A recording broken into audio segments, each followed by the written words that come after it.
Hi, everybody. Welcome to the Stratosphere Lounge. I'm your host, Bill Whittle, and this is episode 168 of the ongoing train wreck that we call the Stratosphere Lounge. Good to be here, everybody. Hope everybody had a good Halloween. I had a really, really interesting Halloween, and just about wrapping up a Nexus report on that very subject. Was the real conflict between two really different experiences. First of all, Natasha and I haven't lived in a house since I was a kid. In apartments pretty much my entire adult life for quite a long time. And so now we've got this nice little place in this nice little neighborhood. It's the first time I've actually done Halloween, hosted Halloween. And it was really, really, it was just more than fun. It was just incredible. I've got a picture or two here somewhere, I think.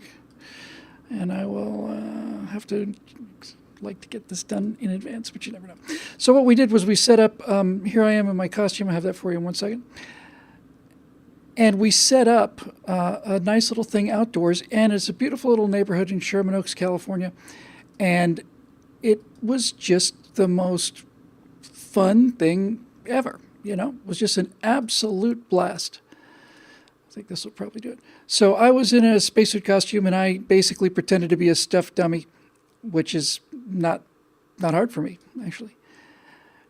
And I would sit in the chair as if I'd been stuffed, and then when little kids would come along, assuming they were big enough, you know, I don't want to scare the living daylights out of little kids. But as soon as they were big enough, I would turn and hand them the candy and stuff, and everybody just kind of laughed and had a great time. And it was easily as good as the Halloweens I'd had as a kid, and it really in most ways it was better. So that whole thing was just incredible. It was a lovely time, and it was a real joy and a real just real wholesome. It was a great night. It was fun. It was a lot of fun. And then afterwards, Natasha and I did what we did years previously, which is we headed down to West Hollywood and had a look at the West Hollywood, what is it, Carnival, I guess they call it. For those of you not familiar with the Los Angeles area,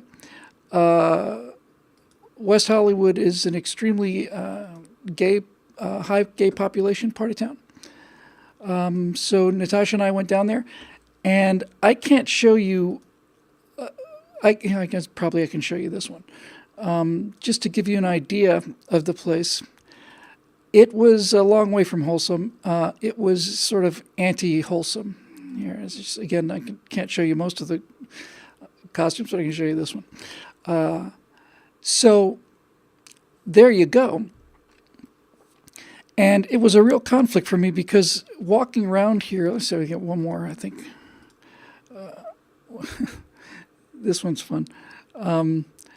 Walking around in the middle of all of this debauchery, and it's just shoulder to shoulder. I mean, it's just absolutely packed.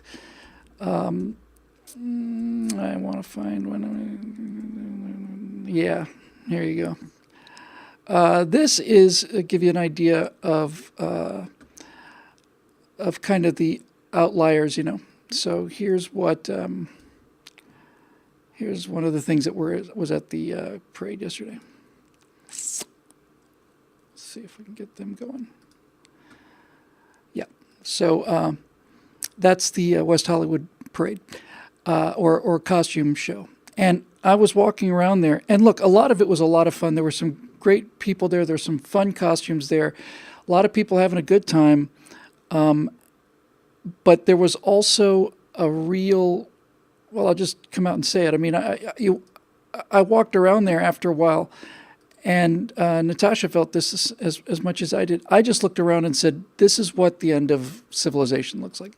This is kind of what Rome must have looked like just before it was sacked. And you can see from my pose here that I was in the carnival, but I was not of the carnival. Actually like that picture very much, to be honest with you. So it was a remarkable time. And I guess the big conflict is that I don't know which one of these two experiences is the one that's going to, be the future for all of us. I don't know whether it's going to be this incredibly wholesome,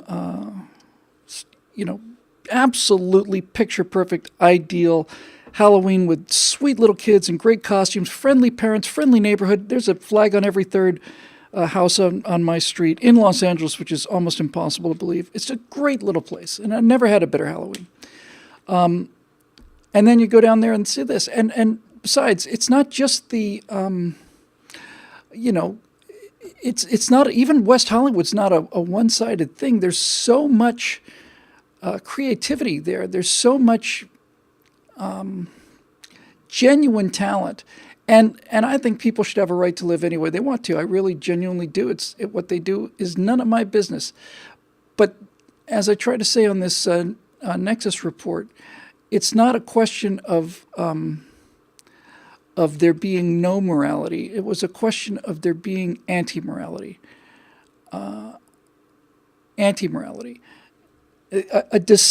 Just a real deliberate effort to make everything that other people consider to be sacred and holy just object of mockery, and everything is over-sexualized.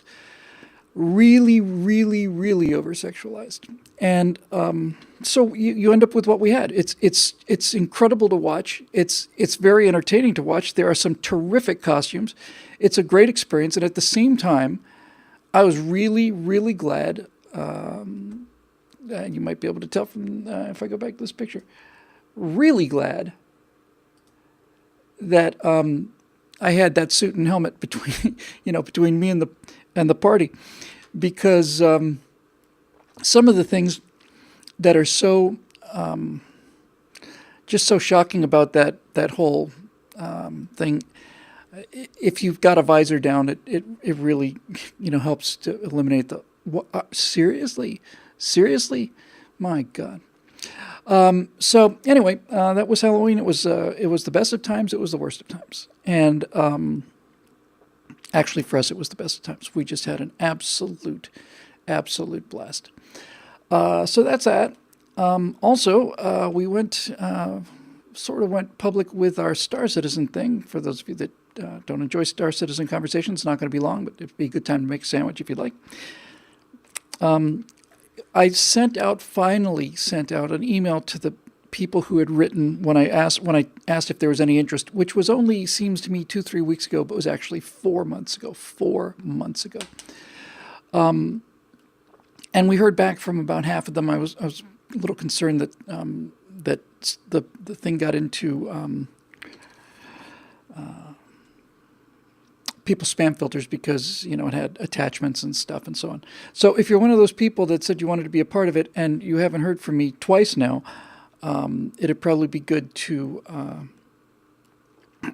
email me or email info@billwhittle.com, because we're about to really open this thing up and have some fun. There are very few precedents for this kind of thing. And one of them, and I got into this very late, Matt Lloyd, that world-renowned degenerate, basically said he'd seen a lot of this kind of thing going on in a game called Eve, where you have people playing against other people, and you have things like an actual economy, and you have things like a persistent universe, which means if you do something, the consequences of that thing are going to be there next time you come back. I saw this in a game called Second Life almost 10 years ago now, I want to say, which was just, I thought, rather sad. It was really nothing to it. You just basically walked around and talked to people, and you got to wear the costume and be the person you wanted to be in this computer world, in this virtual world. But even then, they were trading virtual stuff for real money, and I parted with a bit for Star Citizen as well. But what was interesting about this Eve was that there were multiple cases of real world, I don't know if I can call it real world, multiple cases of people basically going to war with each other, trade war, going to war with each other. There were individuals in the real world who then basically turncoat and became traitors and helped out the opposing organizations and groups in Eve. And I thought, man, this is going to be something else. So the main reason it took so long was I had to basically working with Matt and Foghorn, we had to figure out what a government a republic. It's the Aurora Republic, and I used Aurora because it's the only name I had then. So we took us a while to get a structure of what the government actually looks like. But once we did that, I started making all these icons and spent a lot of time on the look and everything about it. So let me just double check because sometimes I do stupid things. And I want to make sure I get this exactly right. If you want to see the website that we put together for this adventure, yes. Oops. It is aurorarepublic.space. Space is a pretty cool in place of .com. AURORA REPUBLIC, Aurora Republic, one word, .space. And we've got basically a whole government there. And we're looking for people who maybe not even computer gamers or people who have not a whole lot of interest maybe in things like, shoot 'em ups and that kind of thing.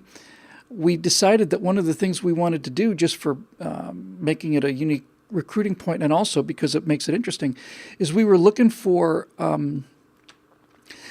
looking for people who were in real life doing what they would do in the game.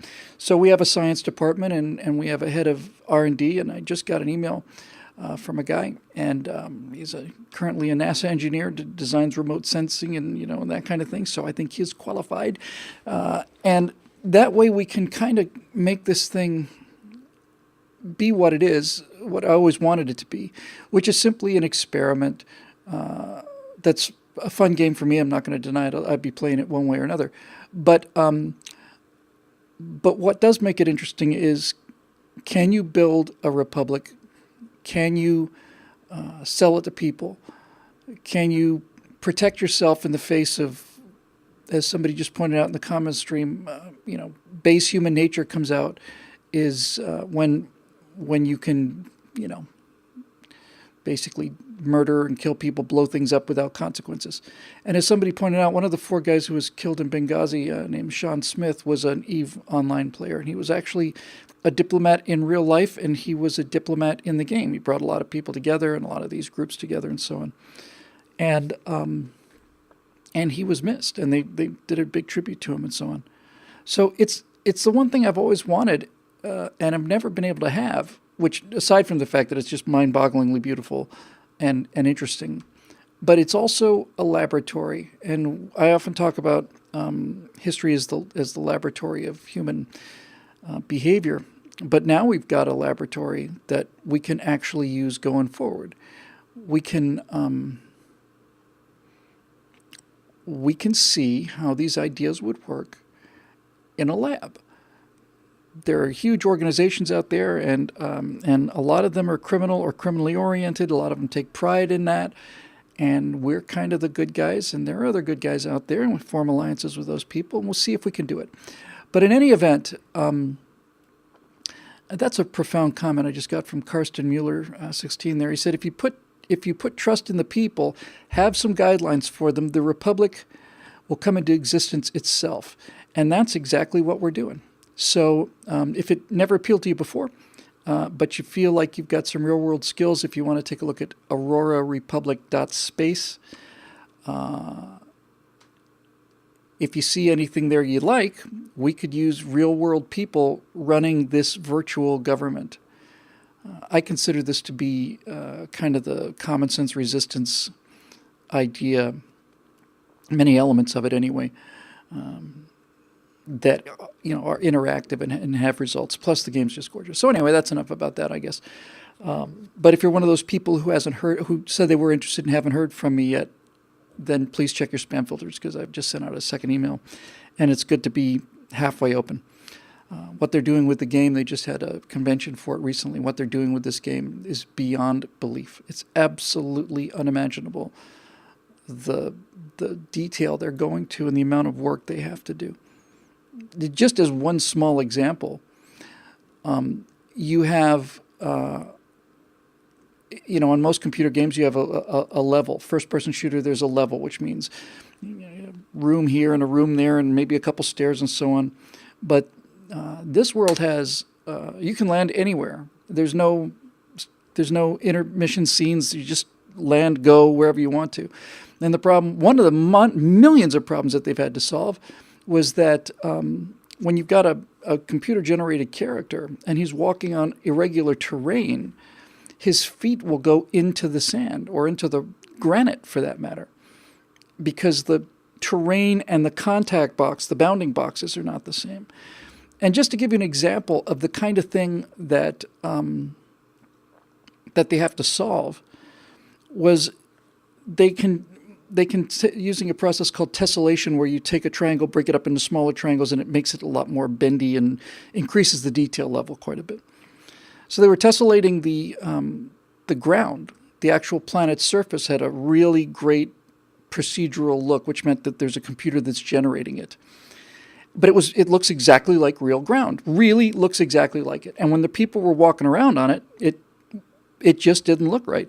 So they realized that what they had to do was they had to have, around this virtual character, they had to have what they referred to kind of as like a blind man tapping a stick. What's going to happen directly underneath me? And when they first tried it, the game almost just shut down because they were trying to look in all directions. So they put basically a little 1 meter square around every character, and 50, 60 times a second, that 1 meter square is looking at what's coming next. And then it allows you to plant the feet in the right place and then walk on slopes with the lean. It's absolutely, absolutely mind-boggling. The brightest people I've ever seen, and I am really disappointed that they couldn't be put to better use, but this is where they are, and so this is where I'm going because it interests the daylights out of me. So that's about to go. Well, by the way, we thought the actual working version of the game was going to come out in the end of May, and then end of June, then end of July, then end of October. Then we'll be happy if we have it by the first of the year. I suspect we'll have it by Christmas. But it'll be something to see. And it'll either work or not. But it's a blast, and it's something different for yours truly. Okay, now I made a mistake here because 2 weeks ago I'd said that we were going to do a film show this week, but I did not mention that when I posted it on the website. So I don't know what to do about that. I think probably what we'll do is we'll just take the questions as they are ranked, and then we'll do the film show next week. So I think that's probably how it's going to go. So let's get started here, because